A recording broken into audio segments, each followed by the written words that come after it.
Hello, good afternoon. My name is Lauren Rosencrans. I'm co-chair for the pub. Apologies, I cannot use my camera today, so it'll just be my voice. Just a reminder that this is a meeting of community volunteers tasked to advise council on items related to the Water Bureau and the Bureau of Environmental Services here in Portland. Under Portland City Code and state law, the Portland Utility Board is holding this meeting electronically. Board members and relevant city staff are attending remotely, electronically, or by phone, and the city has made it available for the public to listen to the audio broadcast of this meeting. The public will have an opportunity to provide comments during the public comment portion of the agenda and can also provide written testimony to the board by emailing utilityboard@portlandoregon.gov.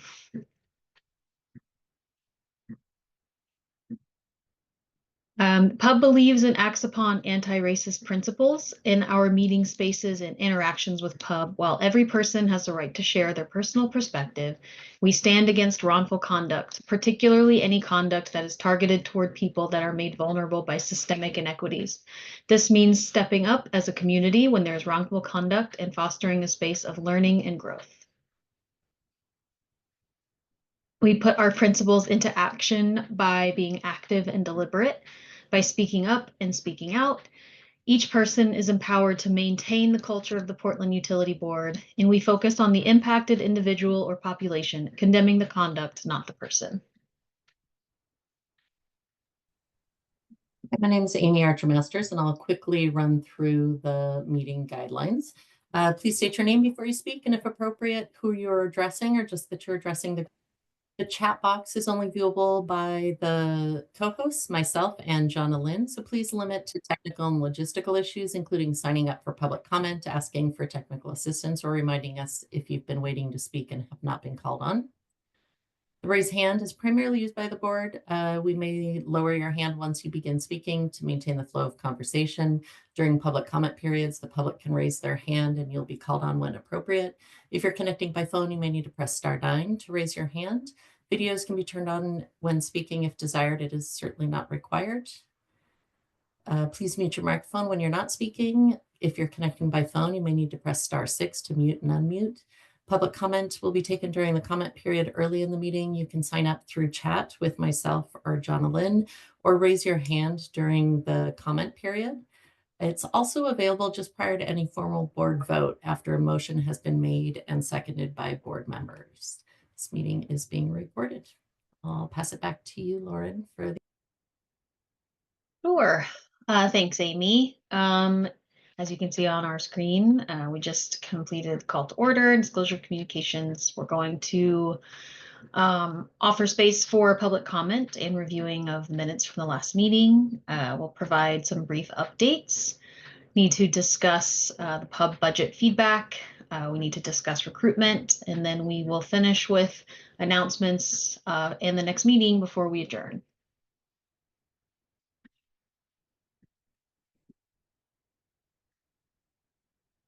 Okay, just a moment set aside for any voting board members to disclose any communications with city leadership or bureau staff regarding items that could relate to pub's work. Any items that pub members wish to disclose.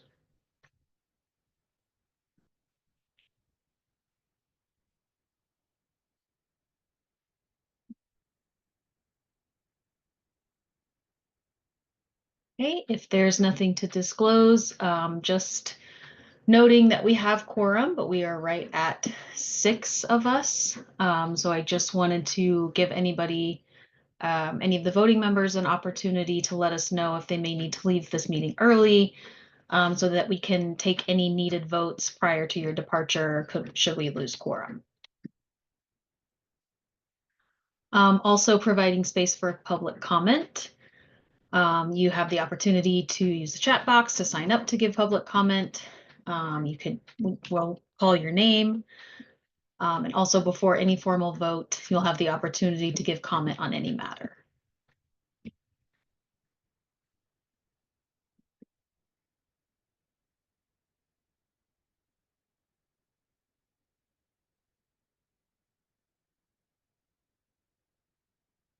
If we're not hearing any comments, we can move on to Reviewing the minutes, the March 20th minutes were distributed. Are there any suggested changes or corrections from anybody who's received them? Thought I heard somebody. Does anybody have a comment? Yeah, it's less of a comment, kind of a question. Sure, go Is ahead. that okay right now? Yeah, sure. Cool. So I work for a TGR company. We do tree growth regulators all around Oregon. And in the city of Portland, there's that I don't fully understand it. It's kind of why I'm trying to learn about it. All the different, like there's only a set list of chemicals, it looks like, for street trees there. And that also pertains to utility trees, I believe. So I'm kind of wondering what is the kind of do you guys know like a little bit of history on that? Maybe kind of the reasons behind it. Like I said, I'm just getting into it and kind of learning about it. If you guys have any background on the chemical treatments of trees in Portland.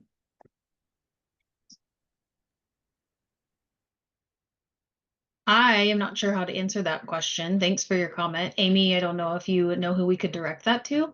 If you chat with us and give us your contact information, we can connect with you after the meeting and see if we can connect you with the right. That'd be fantastic. Thanks, Amy. Yeah, I'll send in my my contact info to the chat. Perfect. Thanks. Thanks for your comment. Did we have any more while we're here?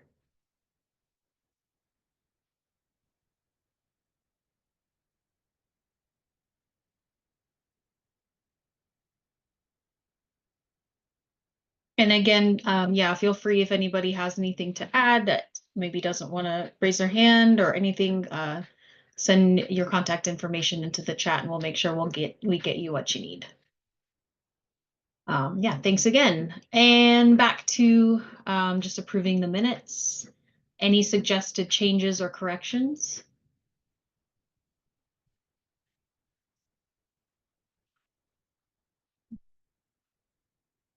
All right, if not, then I will say we go ahead and accept the minutes as they are.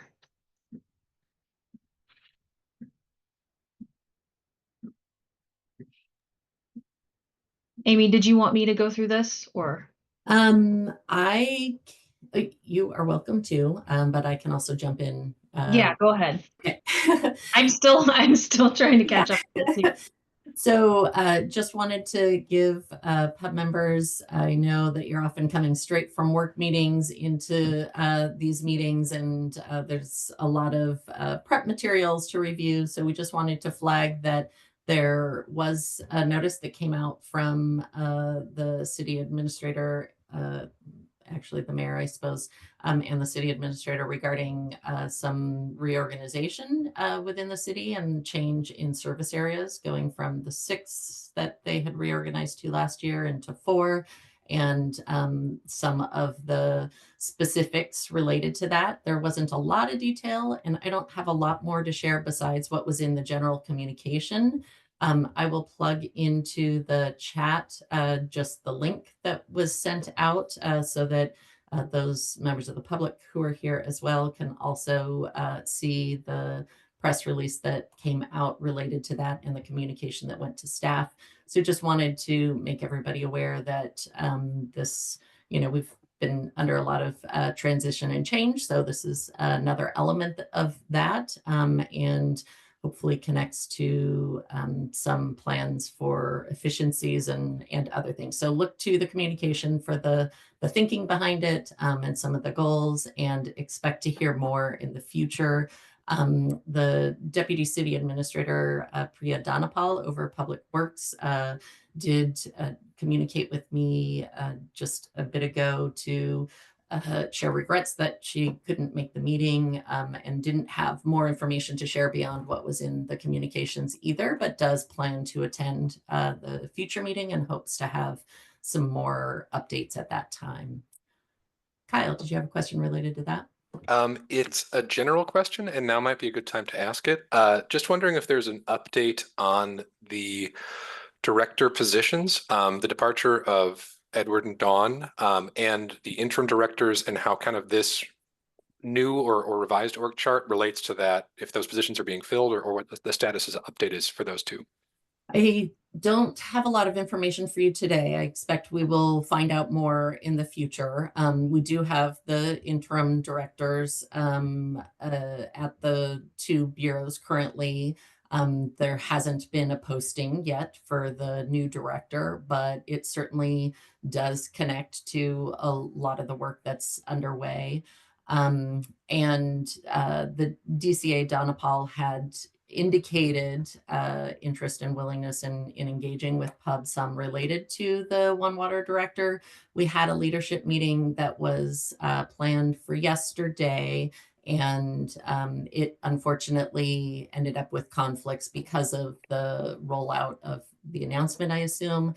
So it had to be rescheduled. So we are planning that with the pub co-chairs, and hopefully we'll be able to get some more information before the next meeting and kind of strategize next steps as far as how to engage around the recruitment efforts and all the other pieces that relate. Thank you, Amy. And I forgot, Kyle Chipman, voting member. I always forget to say my name. Apologies for the recording. One quick follow-up as well. The absorption of Parks and Rec under the larger Public Works service area, this was always on Leader Donapal's kind of radar. They were anticipating this absorption, and I just want to making sure more about capacity, and that this not more is being taken on, that it was all expected in addition to the two interim directors and filling those positions. Like Leader Donapal's not getting overextended through any means, right? It's all kind of as expected and on the radar. It's new information. I don't know what. Okay. It is new to us. There certainly have been a lot of conversations about some of the connections between the work and the infrastructure bureaus, kind of being connected. There were conversations around natural resources and some of the overlaps in the work. And so or connections in the work. So yes and no. I suspect that there are plans and adjustments that need to be made within their organization to make sure that the right supports are in place and that it's integrated effectively. I just don't have information yet about that. Thank you for answering to the best of your ability, Amy. Yeah. Julia, go ahead. I have a lot of similar questions. I'm the fact that it's new information and it's in a decision this big is being made without consultation is confusing. So yeah, I would like to know a lot more about how the decision was made, and why, and what the impacts will be. And I think that might be challenging because I don't know that we're gonna get. This is one of those moments where I really miss Bob Salinger. I'm just going to say that out loud. But yeah, I feel like we need a lot more information about this process and what it really means and what the impacts will be and what we mean by efficiencies here. And I also have a big concern about the trend of reducing the amount of environmental, protections that were frankly being done through these programs with these changes. I'm wondering if that trend is going to continue. So it's just in the name of efficiency. And I'm just like, and again, I'm concerned about the process and who made the decision, how the decision was made, and why we're just being informed of it at this point. Again, it feels like this is a common issue we deal with. So yeah, I have a lot of questions, which I realize you can't answer, but I think these are questions that whoever's going to come and present to us on this decision need to be prepared to address. Thank you, Julia. And I think you share questions that a lot of folks have. So I expect that we hope to get more information in the future, and certainly we'll share with you what we learn. All right, I did want to let folks know, and we'll talk more about dates later on, but we did in the most recent conversations with Bureau staff, the schedule is still shifting a little bit, and We heard that the rate will be going to council on May 7th. So it's not the April 16th date.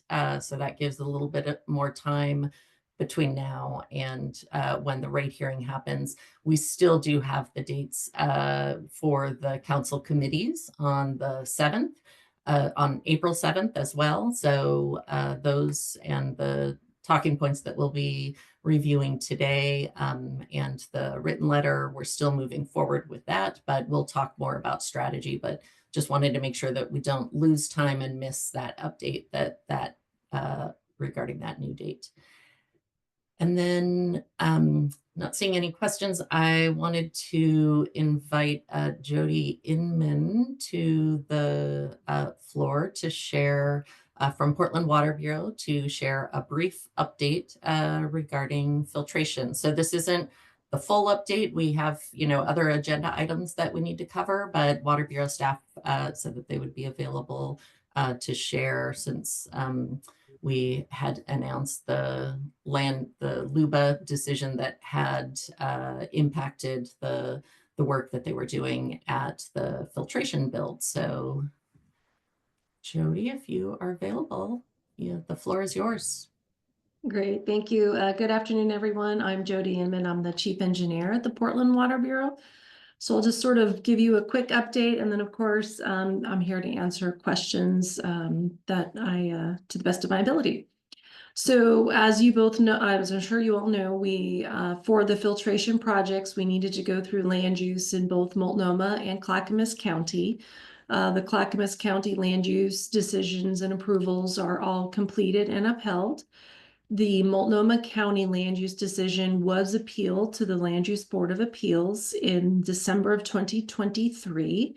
In this past January of 2025, LUBA, the Land Use Board of Appeals, issued a decision where they upheld the majority of the permits through the land use permits from Multnomah County, with the exception of one item that they sent back to the county or remanded that decision back to the county.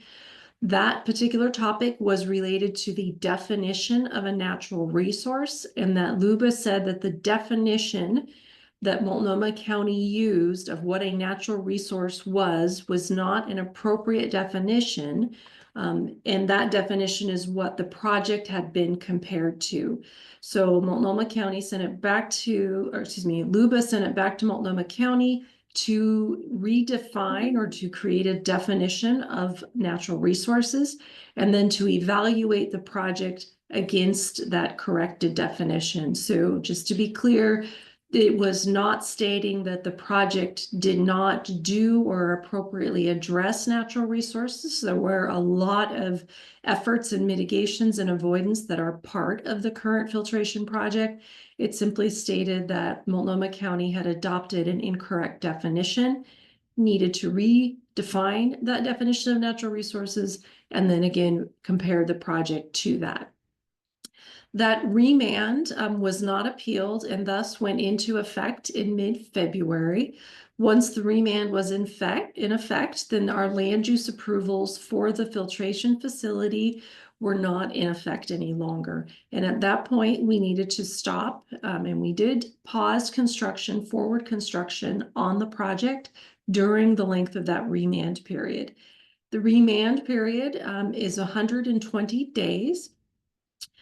From the start of the remand for Multnomah County to issue a decision, unless that 120 days is extended by the applicant. So the city and the Water Bureau have control over the remand timeline, and we may choose to extend it if it is in the best interest of the ultimate outcome of receiving approval at the end of the remand period. The first step of that remand is a public hearing, which is scheduled for April 16th at 9 a.m. at the East County Health Center. And we can get you specifics about how to participate in that or watch if you like. During the remand process, as I mentioned, we have stopped all forward progress on the site. We have, though, however, continued to do some work out at the site, which we have coordinated with the county. And that was specifically related to several wind down activities to secure the work on the site. That included things like demobilizing equipment, anchoring some of the towers and cranes that are out there, and stabilizing some of the trenches. That work occurred through March, and we are mostly complete with that work now. There are a few minor activities that will be done in the next couple of weeks, some of those including some pothole repairs in the area. For the remainder of the remand period, we should see limited staff on site, and they will be there primarily to continue to maintain equipment, erosion control measures, and manage any of our other permit requirements while the construction is paused. Outside of work at the site, we do continue to actively move forward and work to support the project. And that work is, as budget allows, and that work is specifically related to being able to remove future risk from the project by getting ahead of activities such as potential, if budget allows, ordering equipment that has long lead times, and also by working on a lot of the paperwork that supports the project, such as working through submittals for equipment and requests for information. So the more we can work through that paperwork, then the more we can quickly move through the project once the remand is completed and we're back to work. The other primary focus of the project team in the city is on supporting the land use process, creating the additional record materials to go into the record to support how the project complies with the natural resources criterion and what we anticipate to be a revised natural resources criterion, with the primary goal of ensuring that we receive another land use approval for that criterion and that we can get back to work as soon as possible. And with that, I'll answer questions you all may have.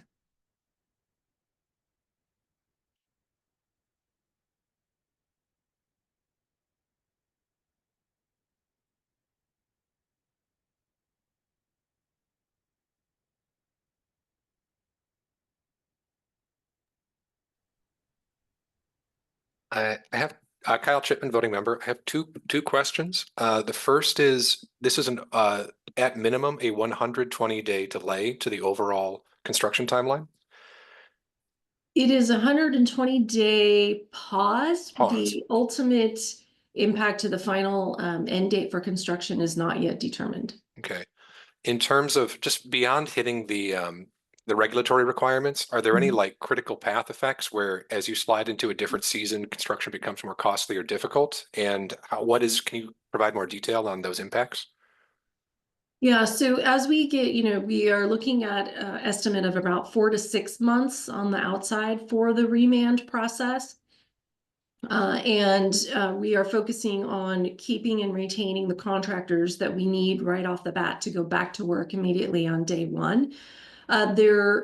We are still evaluating, because we don't know how long that remand process will be, what potential impacts there may be from blackout periods, for instance. I know some of the pipeline work has some specific blackout periods related to supporting farmers in the area. We have some other connection work blackout periods related to when we need to be able to have the conduits in service and so forth. That has not been fully evaluated and likely will take some time to work through with the contractor once we fully know when we're back up to speed and how quickly we get that work back up to speed. So it will take some time before we have a final or a better understanding of what the potential new completion date would be for the project. And I think there was a second question in there that I missed. Yes, I don't think I asked it, but I'm going to rephrase it. And if you can't speak to it, that's understandable. Would you consider to what effect did public pressure affect the outcome versus a purely like clerical error or kind of administrative error in the initial submission? Typically, the Land Use Board of Appeals is very common to working in an environment where they have differences of opinion and that strong public input into the process, and really diving into the technical components of the case and the land use. So I do believe that the area that they did identify is an area that we knew was a weakness in the hearings officer's decision. So the hearing officer wrote a decision, and what LUBA reviewed was that decision, and part of that was a weakness. Now it is that is how Multnomah County has defined natural resources in the past. But so it is obviously something that they're going to have to update for their future approvals. Okay, I think I have one more question, just building off of that before yielding the floor to Julia. Just because all of this delay is just increasing the budget, the cost of the city, or the cost of the project. Do you see the delay as entrenching emotional response from citizens who are opposed, or are you starting to reach consensus across the reality of building the project and what's already been put in motion and meeting the needs or the desires of the surrounding community? Oh, good questions.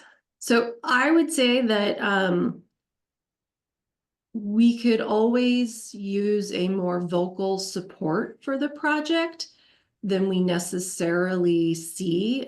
We do tend to hear more of a more vocal from a limited folks that are opponents to the project. I do believe, one of the reasons the land use decision was not appealed and that there were multiple areas that were part of the appeal to LUBA. And in that decision, in LUBA's decision, they upheld what Multnomah County had determined. So in many ways, it was a very favorable decision, even though there is one section of it that is going back. They upheld a lot of critical issues for the project, such as construction is not the use, some of those things. So it was a very favorable decision. And from that perspective, one of our real hopes and goals for the project is sort of a focusing down, right, on the issues that we're having to work with the opponents to resolve. And we've gone from a wide swath down to a pretty narrow swath. So I believe every time we can make that type of narrowing down, we're closer to reaching a point where we can ultimately just focus on getting the project completed as fast as possible. That's great to hear, just for the sake of moving forward. And again, consensus with community and minimizing ballooning costs. Thank you, Jody, for Yes, presenting. absolutely. Yeah, Julia DeGraw, voting member. I always forget to say my name too, Kyle. You asked most of my questions. Like I don't know that you're gonna get a lot deeper. I mean, my questions were a little bit more general about kind of trying to get a better understanding of how to move forward and how this maybe could have been avoided. But like we've already, that you actually outlined it pretty well in your answer right there. So yeah, I don't know. I think Kyle actually, in a roundabout way, you pretty much asked the questions I was aiming for. So thank you.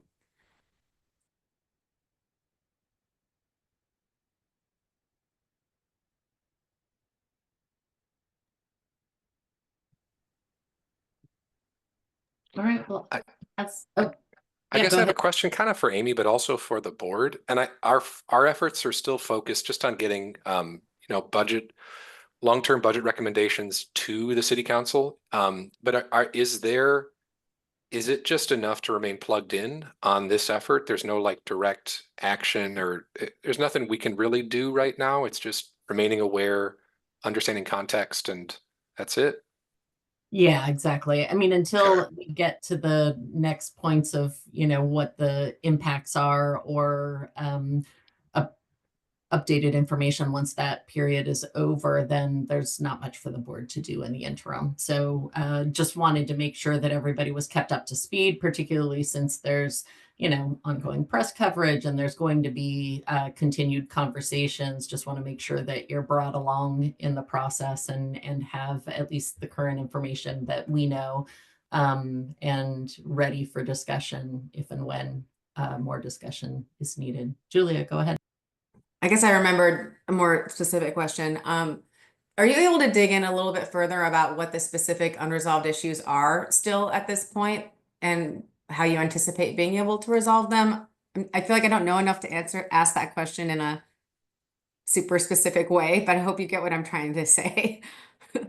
Yeah, so, I think specifically related to land use, it has to do with a criterion that states that there shall be no impact to natural resources. And it's not no significant impact, it's no impact, but that is related to the final use. So the facility, once it's already constructed, cannot have an impact on natural resources. So that means things like wildlife corridors. It means things like, bird habitat and trees. It also means things like, the headwaters, the creeks of the headwaters of Johnson Creek and the streams that are out in the area. And I think, what you will hear is we have had some challenges during construction in some of those areas of trying to, ensure that we're meeting all those permits. Of course, it's been challenged by a very active neighborhood association that's out taking pictures of, and we have some of our, erosion control fencing getting destroyed in the area, some of those things. But it really will have to do with whether we actually do or don't comply or have any impact on natural resources. That's the very specific criteria that remains on the table for Multnomah County. What can come out of that will be a hearings officer's decision, and then it will be up to the opponents whether they again want to invest in appealing that to the Land Use Board of Appeals. And in that case, we would basically rinse and repeat the process we're in. We would have land use approvals, we'd go back to construction and wait for a LUBA decision. But again, as we move through every step of that, I think the energy of those opponents to fight that, given the likelihood that it likely isn't going to stop the project, sort of decreases. And so you will see them, using some of their other political venues to try to articulate why the project should not move forward in its current location. Those are some of the technical pieces behind it. The politics of, the neighbors in the area, I think will continue. I think like a lot of land use cases, it will be impossible to please everybody. But we truly do believe that once this project is completed, that we will be a phenomenal neighbor out in the area. And so we are really hoping to continue to express to those neighbors that, we've done a lot of the hard construction already. A lot of the dirt is off the site.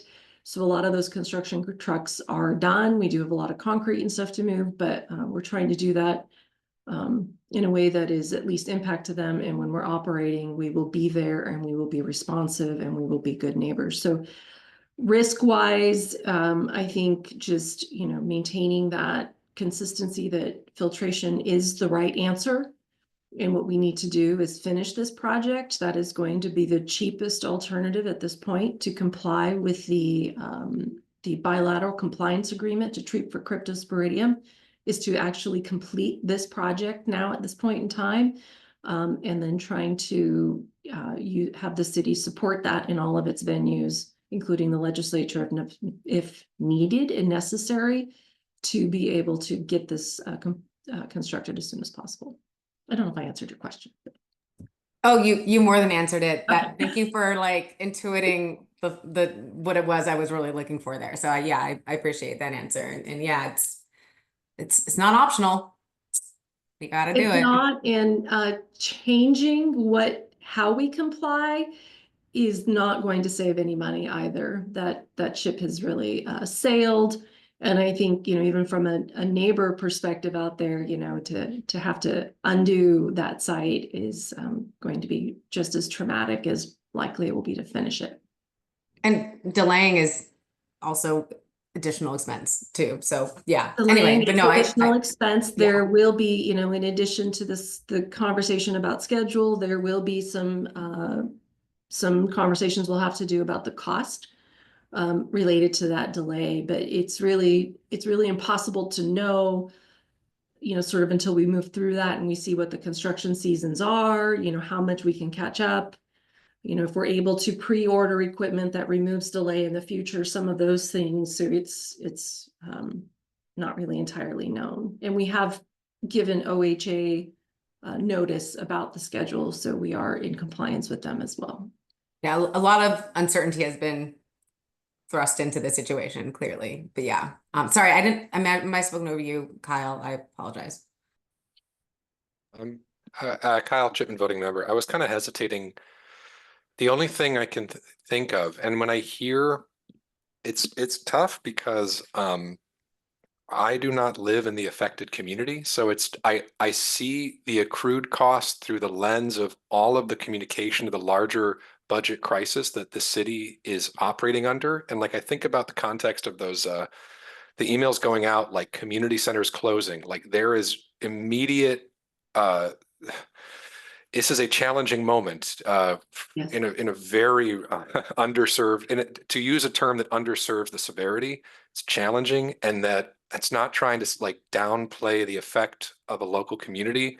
But if there's some way, like if we can just get this done, we got so many pieces that are kind of bubbling over that just getting not, I don't know. It's a challenging dynamic, but it feels like if continue to investigate and listen in a good faith way to those who oppose, while also encouraging forward motion to mitigate any further impact of a ballooning budget for the sake of the entire city. That's what I'm trying to say. And if there's some way that we can give voice at the next hearing to that dynamic, but that's a ways off, and there's a lot of shades and hues and details in there that I'm not touching on. Well, the impacts to the project will have the potential to impact rates specifically, which is very different than general fund, but it still goes to the overall affordability. And I think, one of the surprises to me is that the ratepayers aren't more tuned in to the impacts of these things like delays. And the voice that is commonly heard is that small neighborhood. And again, I do not disagree with you that that the impact to that neighborhood is significant, but that is consistent with, a lot of development. And I think the project has done a good job of trying to be responsive to schools, trying to be responsive to emergency services, trying to be responsive to the agriculture in the area. Doesn't mean that they're happy with it, but we have tried to do that in a way that is appreciates and respects them at some cost to us, but knowing that it's the right thing to do as a long-term neighbor. What is the timing? What is the timing on the next hearing? Again, you mentioned it already. The public hearing is on April 16th. Thank you. Yeah. Julia, voting member, I am kind of picking up what you're putting down, Kyle. And I heard what you're saying, Jody, as well about ratepayers, but it's like this is the classic situation about, your average ratepayer is not tracking this issue the way a person whose backyard is being impacted is tracking the issue, right? The ratepayer is going to be upset when it's too late. And so I am kind of curious about MHCRC members who represent the public and ratepayers, being able to they show up at that hearing and express, concerns around that side of impacts in this issue. I agree with you, Kyle. It's complicated. You want to be nuanced about it, but I'm glad it's on our radar, and I think we actually maybe should consider whether or not or how to participate, or if we as individuals want to participate in that public hearing. It feels like an important moment right now. Yeah, let me just put this in there. So one of the very specific components of the public process, and one of the things that we do want to protect, is we want the remand to be limited in scope to only the natural resources criterion for the finished use. And so we are still talking about internally the value of having testimony that isn't related to either of those two issues, because we will likely be asking that the hearings officer, or our hope would be that the hearings officer would also limit opponents to that very specific issue. So, I don't know that that's going to be the right space or testimony, because we don't, we want to keep it very targeted. But I think, you know, watching it and hearing it, you know, it never hurts to understand where they're coming from and to, you know, be informed about the way it's occurring out in that community. Thank you for walking us through that. We're all figuring this out as we go, so I appreciate that. Thank you. No problem. All right, so as always, folks, if you have more questions, get them to Jonalyn and I, and we will connect with Jody and Cecilia and others to get answers back to you. So we'll keep you posted. Thank you so much for taking the time today to come and share with us. Great. Thank you.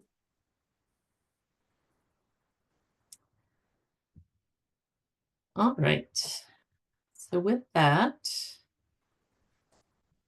we will move on to the budget topic. So I'm going to jump in, Lauren, and just cover quickly what our goals are for today. So you've received some written documents in advance of the meeting. Hopefully folks had some time to look at those again and identify whether there's any additional issues that we want to make sure are covered.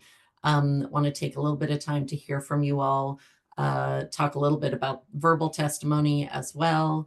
And just confirm the dates and identify whether there are any volunteers out of the group of you who are interested and available to speak during the upcoming testimony.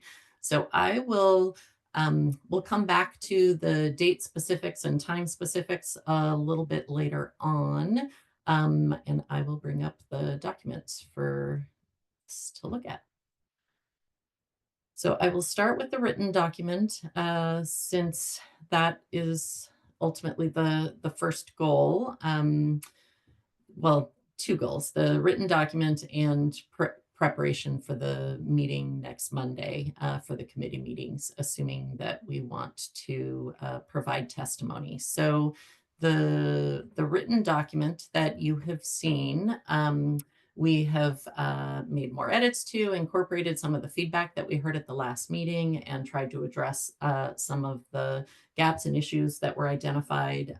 Hopefully it was viewed as responsive to that. But if we missed the mark on anything, I want to be able to flag that. I did get some feedback from one of the ex officio members, so I can raise that as we get to the appropriate sections in the document and or verbal testimony as well. But I really want to give the floor to you all to continue the conversation and see whether there's any meaty areas that we need to dive into a little bit more deeply. Yeah, Kyle, go ahead. Kyle Shipman, voting member. I just want to get, these are super small items just to get out of the way immediately. Just two like grammatical things. On page 6, recommit to equity in city decisions. It's about 5 or 6 sentences down or lines down. This year we were troubled to learn. It should be present tense and not past tense. Toward the bottom of page 6. Yeah, about halfway through this paragraph. This year we were troubled to learn present tense, not past tense. The word learn should be present tense. Troubled to learn. Yeah, that's, and then the second one, also very, very minor. On page 7, toward the bottom of the page, the second indented bullet point, and this is just a personal call. It is vital that we are notified as soon as, I just think it's all opportunities are potential. So it's, we are notified as soon as an opportunity is known. That's, I mean, that's, and that's like nothing, but everything else read well, I thought the sequencing was solid, and yeah, that's all for me. Perfect. I appreciate those. We, Jonalyn and I read it a million times, and often it's like the language is just floating in our head and it's not always what's on the paper. So I appreciate those of you who are thorough with your editing. We always do some final edits at the end. So we'll continue to read through it and see if we missed anything else. Any content related sections that people wanted us to jump at or look to? Did we meet your goal as far as what we were specifically asking as far as next steps of engagement? The feedback that we did receive from one of the ex officios who was not able to attend today was specific to two areas. One was about trying to emphasize the opportunity for process improvements and efficiencies during this time. And there are some elements of that throughout the document. So, but I wanted to raise that issue to see whether in your reading, if there's a different language or specificity that could be provided around that. I expect we'll continue to have some conversation because maybe they'll be present at future meetings. And as we prepare for the rate hearing or other communications in the future, that maybe we'll be able to get into some more specifics about that. And then the other piece that they had raised some questions was related to the equity section and some, I guess, lack of clarity around the intent about expanding equity efforts or DEI efforts. And where do we see that? I need to find that section in there. And some of the language about harm and asking for some clarity. I think we were able to clarify some of the conversation that happened before related to that topic. But again, I just wanted to make sure that how we crafted the language was respectful of what the dialogue was in the meeting and make sure that we captured it accurately with the shift of some of that equity information earlier on in the document and then a kind of a return to the recommitting to equity in the decisions here and towards the end of the document. So I hope that we met that goal, but I just want to make sure that it was consistent with what you all were hoping for when we had that conversation. So if you see any areas where we need to flag anything, let me know. Pause for a minute and see if there's any hands. Amy, this is Lauren. I just wanted to echo that I think this reads really well, and I think it's very clear and it's direct, especially the next steps. I think that's so important to just be clear about what we're looking for. So I think, yeah, I think this is great. My Kyle, only, go ahead, Lauren, sorry. Sorry, my only also kind of nitpicky thing is the very top, the first page. Sorry to make you go scrolling back and forth. The last goal, should that be a bullet point where it says engage with us and consider? That's considered one of the goals, correct? The Yeah. very last sentence on the Yes, page. that's a question. I actually went back and forth. So so I was making it more like it was a statement at the end about engage with us on all of these things, but Oh, I see what you're could saying. easily be a bullet instead. So I think when we originally crafted it, I might have tried different ways. I often redo things while we're drafting. So Maybe we just say something like, we ask that council engage with us or something like that.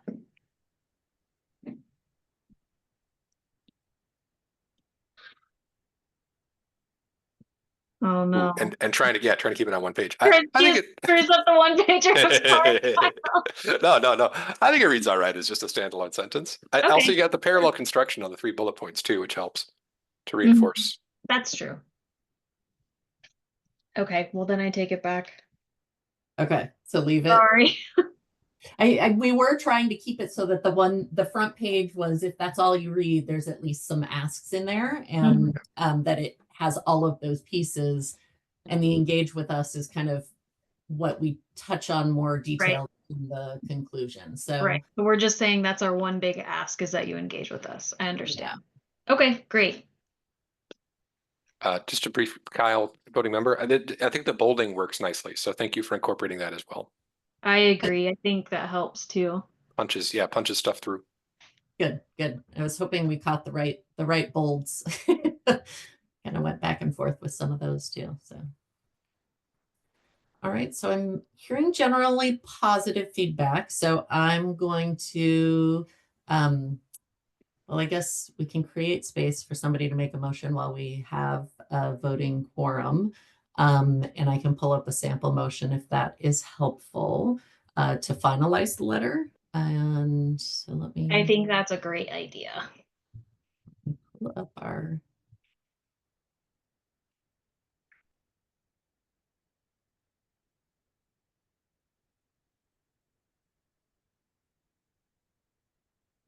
So Amy's going to pull up a sample motion, but ultimately the ask here is to have one of the voting members make a motion to approve the feedback letter with those revisions.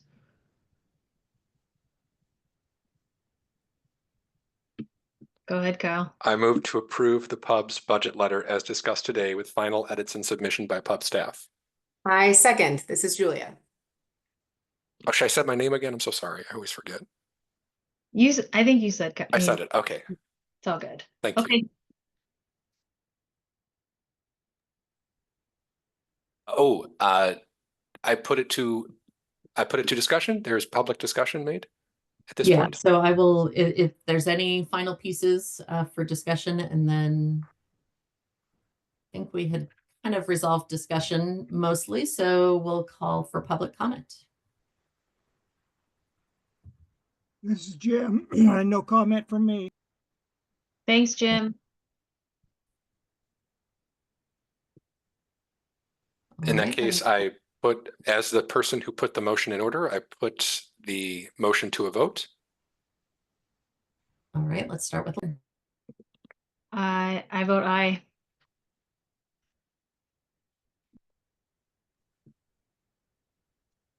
Lauren Wilson, voting member. I support this letter. I vote yes. Alexis Wright, voting member. I vote yes. Kyle Chipman, voting member. I vote yes.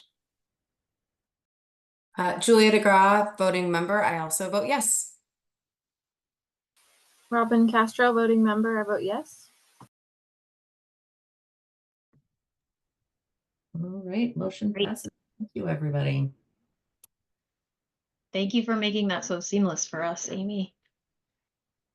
Yes, and now I'll be a little more seamed because I need to try to get us to the right point. So That's I will pull up the draft talking points if we want to actually look at the document. But let me start by just kind of stepping back and talk briefly again about the dates. So we've, talked about this at prior meetings, just about what's happening in the future. And so the draft talking points that we pulled together as staff is really just our attempt to take similar key elements from the more detailed and much longer letter into something that fits in 5 minutes or less of verbal testimony.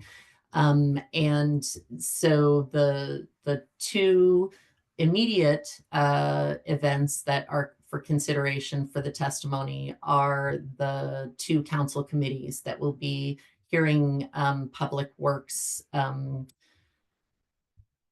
budget related stuff at their meetings on Monday, April 7th. So we don't have folks identified yet as volunteers. We'll call for that today.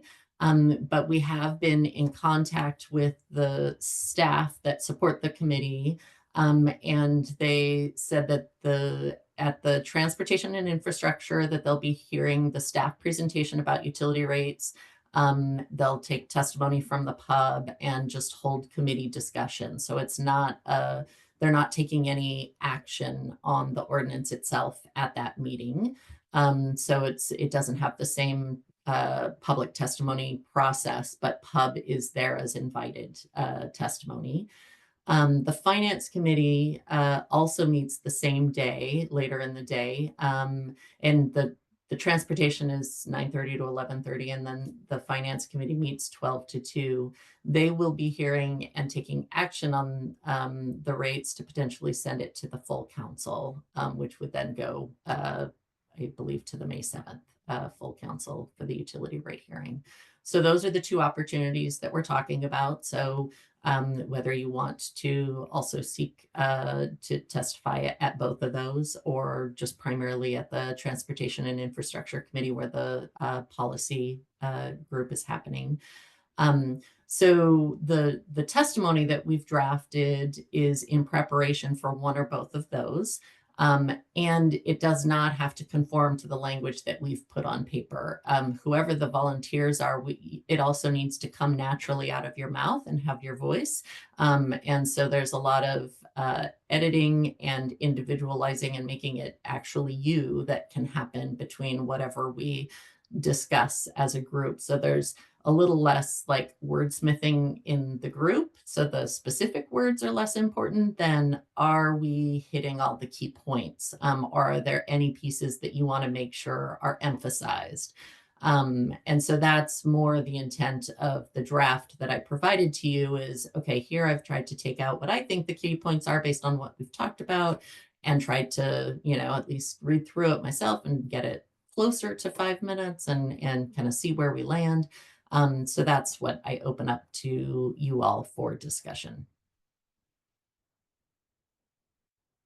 Oh, I guess, and Cecilia just clarified for me a correction that the Transportation and Infrastructure Committee will only be hearing about utility rates. So what I have listed here, I think, was based on some earlier discussions and documents. So it does not contain everything. It's just utility related.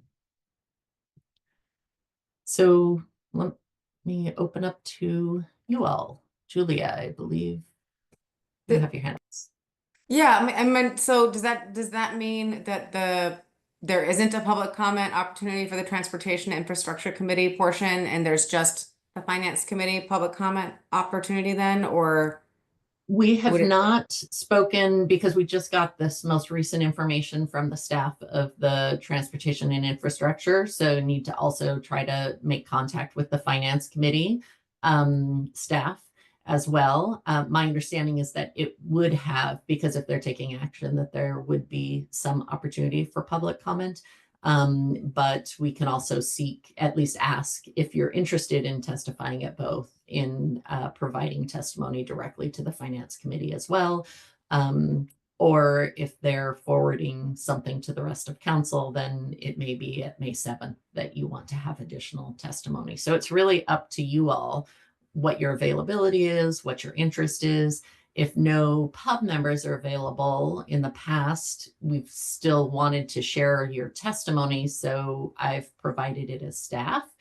So that's an option as well. But it's always better if it's one of your voices. And that does not have to be in person. It's virtual or in person, whatever people's preferences are. I mean, because it's two full separate times that have very long windows of time in them, that's like most of a work day. I have flexibility and I think this is really important. So I am volunteering, but I'm just like, that's a big commitment for a work day, but I can do it. But if we have too many takers, I'm happy to back out. I do not need to be the person who's doing it, but I'm available. Appreciate your willingness to. And I see Lorraine and Kyle, just before I pass the floor to you, I do want to note that we will try to pin down the time somewhat. Obviously, it ebbs and flows based on how the conversation goes and how much discussion there is. I understand, at least for transportation and infrastructure, I believe that they expected it to be closer to the beginning of the meeting. So I'm guessing between the 9:30, 10:30 timeframe. We as staff can be listening either present in person or virtually and kind of tracking where things are at and estimating, like, are we on track? Do we think it's coming up in 5, 10, 30 minutes? And text folks and coordinate as needed so that it doesn't take all of your time being present and listening, but that we can try to keep you in the loop and make sure that you're connected in time to give the testimony for those who may not have the flexibility to do so. So I thank you for your willingness, and we'll see if there's other takers as well. Lorraine, you have the floor. Thank you, Lorraine Wilson, voting member. Amy has said the committee is meeting to talk specifically about ratepayers, rates. Is that what you mentioned? So they have twice a month meetings, and that is the agenda topic for, or one of the primary agenda topics for the April 7th meeting for transportation and infrastructure and for finance. Yes. So I'm curious to know what information did they seek or was provided to them from the pub? So we have sought out, so the bureaus coordinate, with their internal stakeholders as well, and have historically helped with the planning around their presentation, and pub also having some space to share your perspective. So that's how it's worked in the past, and that has continued to happen. So Cecilia and Farshad have kept us in the loop about their planning.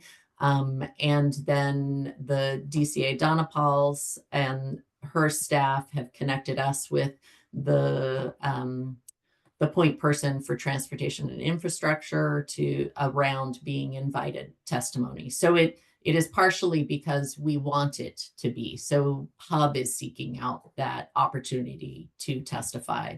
Now, what's going to be provided to them is, the bulk of the content is initially the information they're hearing from the bureaus, which is consistent with what we've heard from the bureaus in pub meetings, but their, council presentation.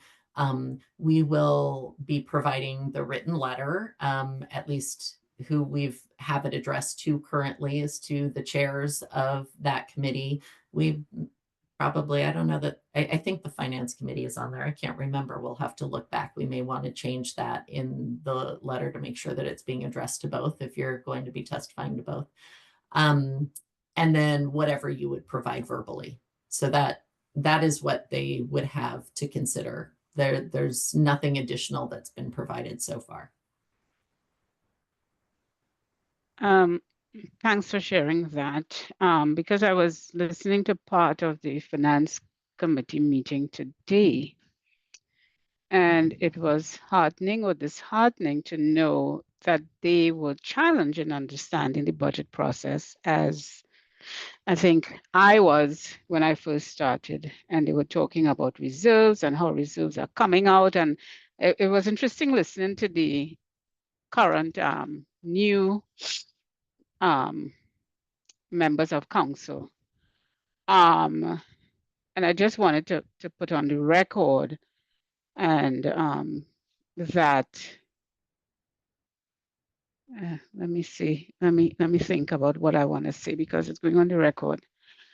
It's interesting for me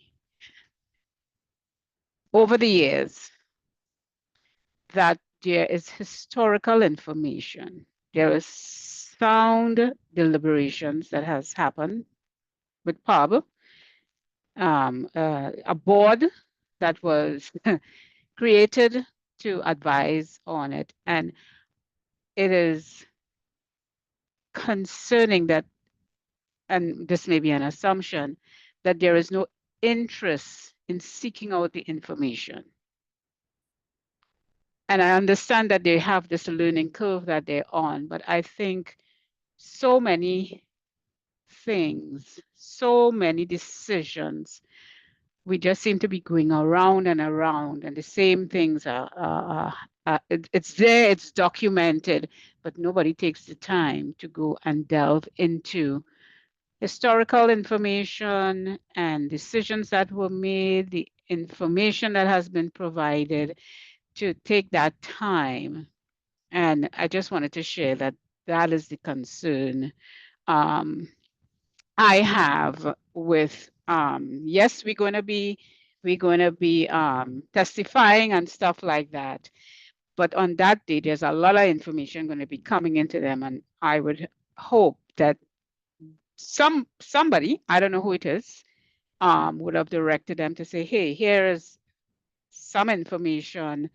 here is the pub, because I am still getting the sense that the pub is a foreign entity to council, and I may be making an assumption there that's incorrect. But that my assumption that pub is an unknown entity to council is concerning to this committee conversation that is coming up in the next few weeks. I just wanted to share that. Thank you, Lorraine. I do think it's safe to assume that council is, that any information that you want to make sure that they are aware of, that we share verbally and highlight. The other opportunity that we had hoped we might have was just with the initial appointments of members, when we had some alternates that we were hoping to go through the process earlier this year. So some of their staff and some of them may have information that I have prepared that, provides a little bit more history about pub and the role that you serve, and, links to your reports and other documents. But ultimately that didn't go before council. So we've not had anything pub related where there's direct dialogue with council. So this would be the first opportunity to do that, which is part of the reason why in the letter, I think at your advice, it has some of that content that provides a little bit of that background and foundation in why the pub exists in response to concerns, and raises some of those issues. So I do think that making sure that all of those key elements within the limited time that you're going to have and how it connects to budget. But I would also consider this hopefully the first of many opportunities.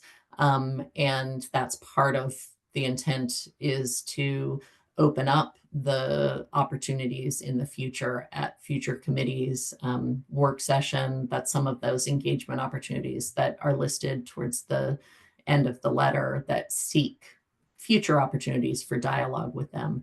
And it will be an opportunity to see what questions come from them, because that can really tell. I think there's probably a lot of variety who has looked at more details and who hasn't, just based on, kind of their interest areas and the constituencies that they represent, where their priorities have been.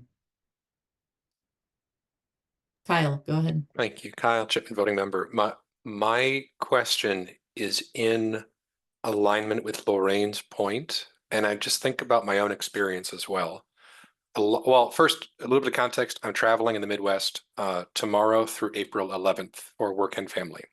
I am wondering who on Hub has technical knowledge related to the bureaus that we advise.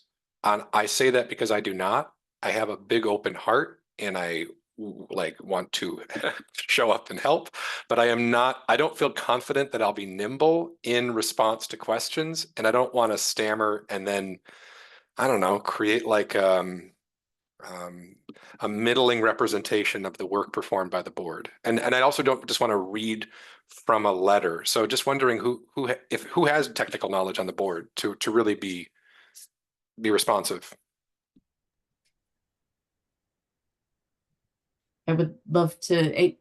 I'll have Julia and then Lauren. But the one thing that I will say before passing the floor, because we do have some good expertise on the board, it also is okay in that setting to acknowledge, I don't have the answer to that. I'm representative of a full group, and we would need to have some discussion, and I'll come back to you. And I think that also is an important message to reiterate with council, because the engagement part of it and multiple voices that you have on a board, the dialogue that happens, is an important piece of your voice. So you are coming based on all that discussion that has happened before. So if there's something new and you're not the person who has that, or it hasn't already been discussed in depth at the board, I think acknowledging that you'd love to discuss that further with the board and find an opportunity to re-engage is also a really strong response to that. Thank you. Julia, and then I think Lauren. In my experience in providing testimony for the pub or in other boards and in commissions I've served on, staff are also present and can often take technical questions. So that's also really helpful. I was constantly relying on staff for that kind of technical support when you're in these meetings, because we are really there first and foremost to represent, the public and their needs, and give yourself credit for, like, you do know more than most, right? You totally do. And I will just say, in terms of my personal experience in my previous job, which was in two previous jobs ago, I interacted with BS and the Water Bureau, but it's like I haven't done it in a direct way for my profession in a really long time. So I don't, maybe I would qualify as someone with technical understanding, but, like, nowhere near with someone like, Bob Salinger per se, right? But I don't think you should let that hinder you from being able to give compelling and well-informed testimony in your own voice, and know that you can rely on staff to have your back, and also give the response that Amy was talking about as well. Just let it be an opportunity for further discussion. Thank you, Julia. I thank you very much. I don't raise the point to shirk or abdicate. Like, I'll show up. I just want to show up also for all of us. Like, we all we show up every 2 weeks, and I want to, like, if I were to do when I do something like this, I want to be representative of all of our work together. Thank you. Yeah, I think you'll be excellent at it, but I understand. I didn't hear it as you trying to shirk. I heard it as you trying to be supported and understand what you're walking into, and that's very understandable. Lauren Wilson here. Just wanted to jump in, Kyle. I did my first testimony to the council early in the game. I was probably as green as it can be, not even a seed formed in me. And when they asked me the question, I was quite comfortable saying that I am not going to speak for the pub, right? You have your talking points. We've done research. We've decided this is what we want to say. We'll say it in our own voice. And the question, if I remember, I don't remember what the question was, but I felt that it was the kind of question, was like kind of a gotcha question.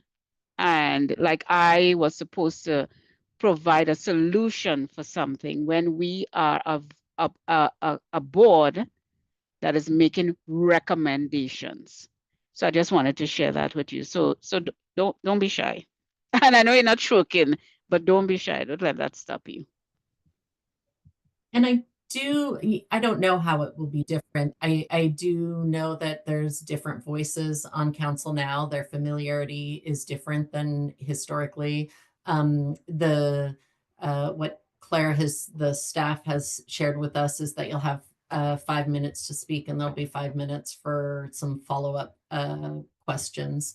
And where we can, we sometimes will try to anticipate what those questions are and give you some additional information about that too. It's a little hard to tell what the questions might be at this point, other than what has been raised in some other committee meetings. But I think our draft talking points already kind of touch on some of that as well. So we'll do the best to prepare based on whoever is willing to speak. But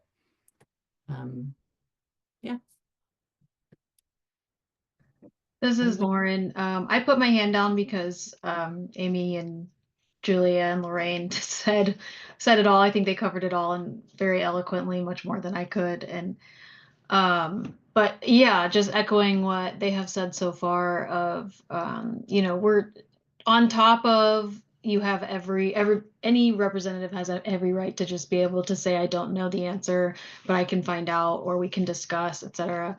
We're also supposed to be representing the community, right? Like, these types of things should not be limited to those with technical expertise around water or infrastructure or rates and budgeting and finance, right? Like, it helps as an advisory board that we come from different and diverse experiences, and that helps us, and especially as those who I think the most of us are here because we have that big open heart that Kyle talked about. And But yeah, I think if anything, it should be more, I think it's empowering to be able to say, I'm a member of the community. I'm not here to answer technical questions, but I'm a representative of people who care and want good things for my community, and we can discuss that. So I've heard Julia potentially volunteer. Kyle, was that a potential volunteer? Totally. I'd prefer to like be in person. Thank you all for your support. And I'm happy to throw down and show up because I also appreciate all of the bureau members who present. Like everybody's doing good work in good faith and like show up and have a citizenry voice to reflect the good intent of those who we work alongside. So yes, I'd prefer to be in person though, if possible, and not like traveling. Oh, yeah. And you'll be traveling during this time. Yeah, and it'll be like kind of Yeah. work intense. So I don't even know what my schedule is during those windows. Okay. So maybe often in the pub meetings, we have been able to identify volunteers and then vote and delegate, the authority to whoever to speak. So I suspect that given the fact that we still need to pin down some details as far as time windows, I think it will be between the 9:30, 10:30 window, 5 to 10 minutes of that in that window. And then the finance committee, I don't know. So is there a sense, is the desire of pub to be speaking at both of those committees, even if the testimony is, repetitive? I think it's important to testify at both, honestly. Yeah. And I can swing both. Like I'm gonna have to really move my, yeah, I can do it. I think it's really important that we do both. I agree. I think it's important that we do both also. And unfortunately, I have meetings a lot of the day on Monday, the 7th, but I would be happy to maybe be on that at least text thread. And if I have a minute before meetings, I'm happy to step in if Julia or Kyle's schedule shifts. So that way there's, at least if between three of us, somebody should be available, right? Well, and like I said, like I'm 100% available Okay. for both. And then if I can like co-testify with somebody else, I think that's actually really nice. It's nice to have two people. But like I think we can wait on people's schedules to see, how it actually works out. Okay. So I will propose then that do we need to make a motion? I guess I would propose that I gauge whether everybody is supportive of staff working with the potential volunteers to regarding testimony and either some combination of those volunteers or staff in your absence provide testimony that's consistent with the what has been drafted in the letter. Does that sound right to people? Yes. See some thumbs up and yeses. Okay. So in absence of objection, that's how we'll proceed. And since you voted on the written letter, we have that as kind of the background for it. I thought I saw a hand, but okay, good. It was just thumbs up. All right, so moving on then, how much time do we have? We are running out of time.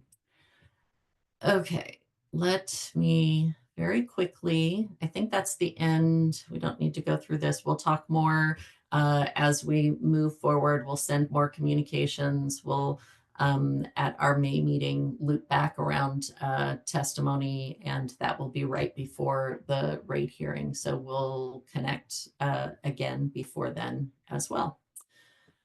All right. We already took a vote. So before we moved on to the last topic, which we probably don't have a ton of time for, I wanted to share the news that we heard from Robin, who has been a voting member with Pub for over 4 years now, since January 2021. And during several of those years, carried a lot of weight as co-chair for a long stretch, and then also as a solo chair for an even longer stretch. I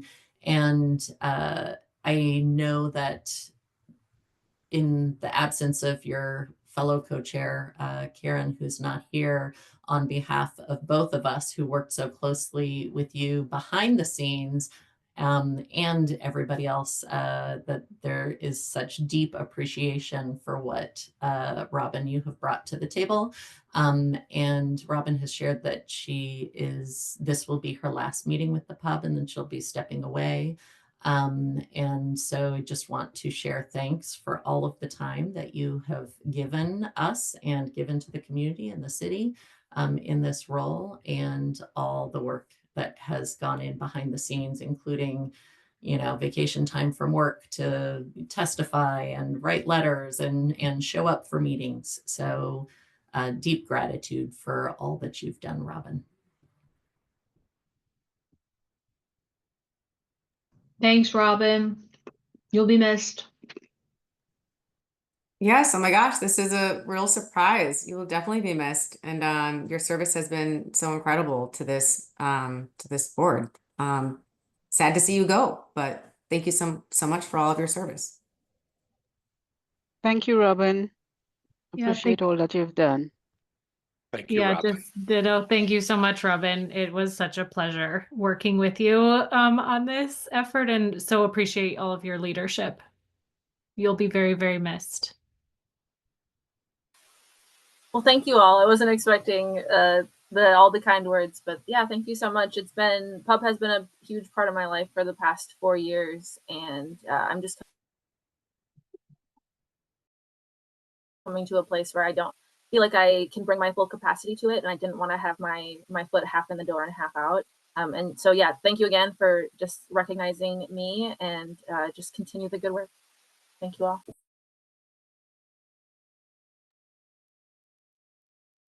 Thank you, Robin.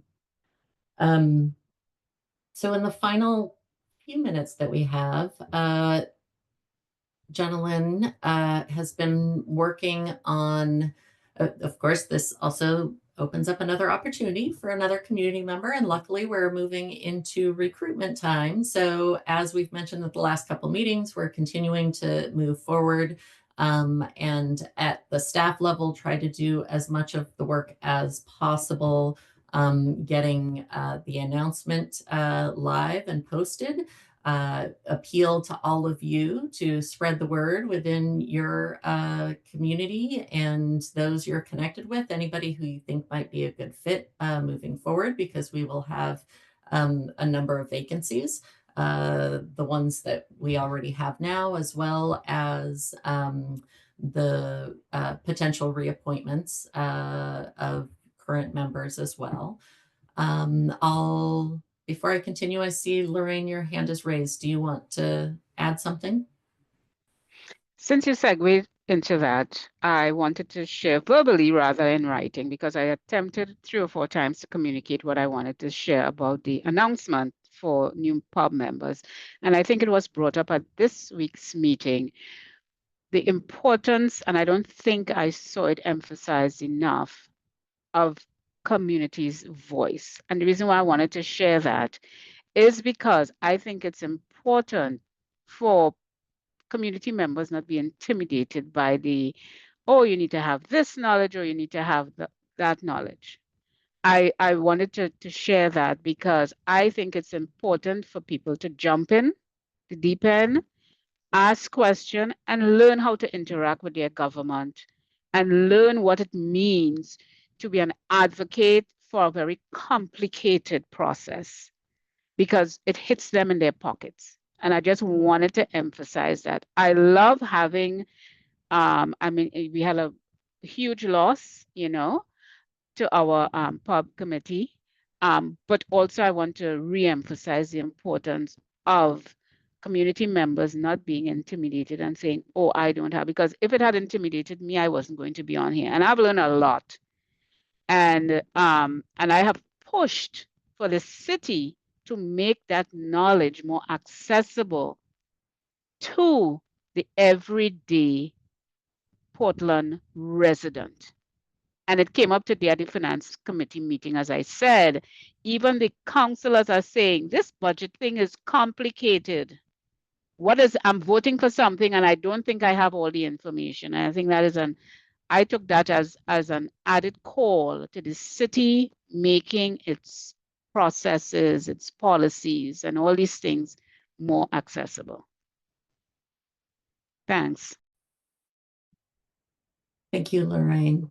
Really appreciate that input. We have tried to evolve how the announcement is even posted in a way to try to remove the intimidating, here's the list of areas that we could have expertise, to try to invite anybody who is willing to give their time to the table. So that certainly is our goal. And anywhere where if you, in seeing the recruitment announcement that is put up, if you have suggestions, send them our way and we can continue to evolve that and certainly evolve the questions as well. Given the number of vacancies that we have and the fact that we also have members who are reaching the end, reaching the end of their terms and are available and interested in reappointment, one of the items that we had hoped to have some time to discuss with you all to make a decision is to recommend the reappointment of those who are interested in being reappointed. As staff, I feel like it's really important with the number of positions that you have to maintain some consistency on the board, particularly with some of our expert members stepping down and no longer with us. And so we feel that there would be value in recommending that those reappointments go through to the mayor and that the recruitment, the full open recruitment, be for all the additional vacancies that are currently available. That would be a slight difference from process in the past, where we've considered the reappointments in conjunction with new members or new interested parties as well. But that's our recommendation from staff. I don't know if there's interest in supporting that. We can discuss it further at a future meeting where we have more time. I welcome input from the group. This is Lauren. Yeah, I would agree. I think that's a great idea, just to relieve the pressure off of the process and keep people that we know and work well with and who are really impactful. Yeah, go ahead, Kyle. Oh, also agreed. And along those lines, are we at risk if we don't hit a certain member number to actually not be able to function as a body? Yeah, I mean, without exception, I mean, the code requires a quorum of 6 in order to make decisions as a board. So now we're down to 7 members. So we're absent by 1 in the future, and we're still at quorum. 2 people are sick on the same day or traveling or have work commitments. Then we can proceed more like we have when we don't reach quorum, as if it were a subcommittee, to try to continue to move the work forward. But if a formal decision were required, it would not be able to be made, or it would have to be made by a chair in absence of quorum. So my ideal would be that if somebody is interested in making a motion, I can pull up a sample motion just so that we could proceed to move that process forward for the reappointment. Now, the process is changing for how we go through council, committee, and council. There's the governance committee is just moving something forward to full council. So in the coming weeks, we'll have a clearer process moving forward. But because the process will also take a little bit longer, it means our regular recruitment process will also take a little bit longer to make it through those steps as well.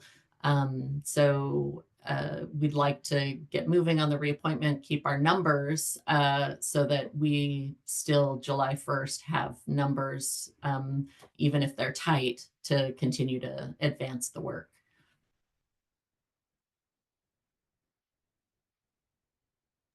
I mean, I'm comfortable making a motion to approve recommending to the mayor and council the reappointment of 2 current pub voting members willing to serve another term, just to try to keep some continuity going.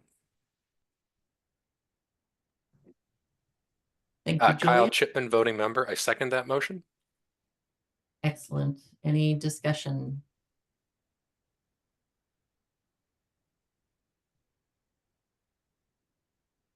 And public comment?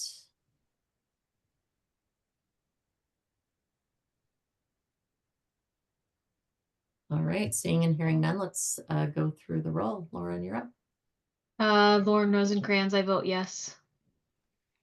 Lauren Wilson, voting member, yes. Alexis Rife, voting member, yes. Kyle Chipman, voting member, yes. Julia DeGraw, voting member, also yes. Robin Castro, voting member, I vote yes. All right, motion passes. Thank you, everybody. So we are over time now. Thank you for everybody staying long enough to make an official decision. We are still interested in volunteers for the recruitment committee, so we'll send information out to you. Again, we're trying to absorb as much of the work as possible as staff to limit any added demands on your time. So we will continue to coordinate around that. And with that, I think we'll just call the meeting, or I'll let Lauren officially call the meeting. We will be in touch about planning for the upcoming agendas. But it's hopefully we'll continue to move forward on the budget work as well as some other key project updates. Great. Thanks, Amy. Yeah, we can call the meeting. Thank you, everybody. Thank Thank you. And you. again, thanks to Robin. We really put your you. voting to work on your